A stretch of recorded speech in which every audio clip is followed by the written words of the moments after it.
প্রতিদিনই আসি আর কি। শীতের মধ্যে চিতই পিঠা ডিম পিঠা আমার অত্যন্ত প্রিয় আর কি। চিতই পিঠা খাইতে আসলে অনেক ভালো লাগে, আমার অনেক সুস্বাদু।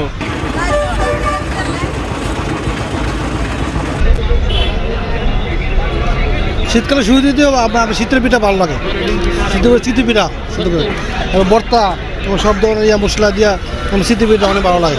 গ্রামে গেলেও আমরা শীতের পিঠা খাওয়া যায়। পিঠা গ্রামের বাবিরা বা মারা পিঠা বানায় সুন্দর করে, আর সেই পিঠা আরও বেশি স্বাদ। চিতই পিঠা আছে আমাদেরতে, আরেকটা আছে আপনার চষি পিঠা, বাপা পিঠা, কাঁচি কষা পিঠা, আপনার রুটি পিঠা। আমাদের বরিশাল অঞ্চলে আর কি এইসব জিনিসগুলো বেশি। শীতের মধ্যে চিতই পিঠা ডিম পিঠা আমার অত্যন্ত প্রিয় আর কি। চিতই পিঠা খাইতে আসলে অনেক ভালো লাগে, আমার অনেক সুস্বাদু। তারপর অনেক মশলা টসলা দিয়ে মামা পিঠা তৈরি করে দেয়। অনেক পদের ভর্তা আছে, আপনার 5-6 পদের ভর্তা আছে।